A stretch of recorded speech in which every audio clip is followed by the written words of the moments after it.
ধর্মীয় লেবাস পরবেন, টুপিটা বা জুব্বা লাগাইয়া আপনি ইসলামপন্থীদের সাথে হাত মিলাবেন আর বলবেন আমরা শরিয়ার আইন মানি না, এক মুখে শরিয়ার আইন মানি না বলবেন, আর ইসলামপন্থীদের সাথে আপনারা চুক্তি করবেন।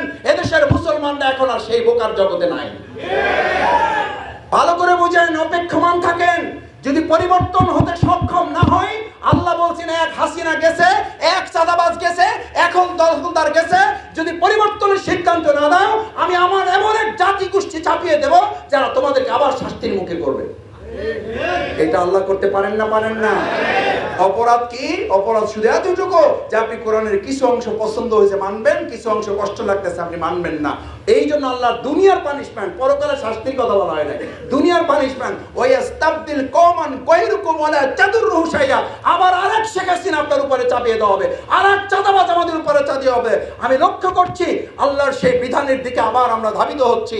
এই যদি পরিবর্তন আমরা না নিয়ে আসতে পারি, তাহলে আমরা ওমরের মতো শাসক। আমাদের দার্স পেশ করা হয়েছে ডক্টর আব্দুল মান্নান ভাই।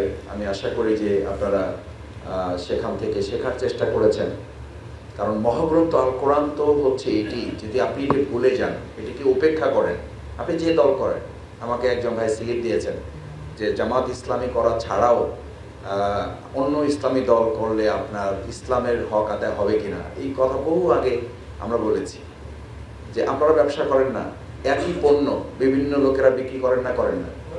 এবং সেটা কিন্তু আপনারা আলোচনা করি একই মার্কেটে করেন, মানে স্বর্ণের দোকান একসাথে হইলে অনেকগুলো একসাথে করেন। কেন করেন? যে ক্রেতারা এসে যেন এর মধ্য থেকে বাছাই করে ভালোটা নিতে পারে, তার পছন্দ সেটা নিতে পারে। এতে তো কোনো অন্যায় নাই, এতে কোনো অপরাধ নাই। এটাকে বরং অন্য লোকেরা, মানে যারা আপনার আসল প্রতিদ্বন্দ্বীরা, যারা নকল জিনিস বিক্রি করে, এরা কি বলে? এরা বলে যে এই আসলে যারা দোকানে বসছে এরা কিন্তু ভালো জিনিস দেয় না ভাই, কম টাকা আমাদের কাছ থেকে পাবেন, লয়ে এলাম। মানে আপনি যে জিনিস দোকানে এত কষ্ট করে 5,000 টাকা বিক্রি করেন, সে ওইটা হয়তো 2,000 টাকায় দিচ্ছে। আসলে জিনিসটা নকল না, একবারই শেষ, ওটা শেষ। ওটা নিয়ে আসলে সে 200 টাকারও কোনো কাজ করতে পারবে না।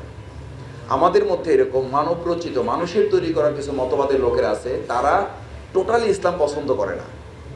না করে তারা বলে কি জানেন, আপনাকে বিভ্রান্ত করার জন্য বলে যে ওই যে দেখেন না, হুজুররা এক হইতে পারে নাই, এরা যদি এক হইতে পারে তাহলে আমরা তাদের দলে যোগ দেব।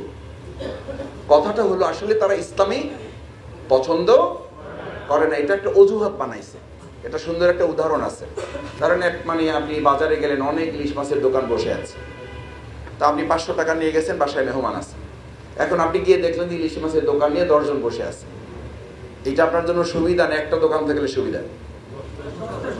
আপনি কি আশা করেন?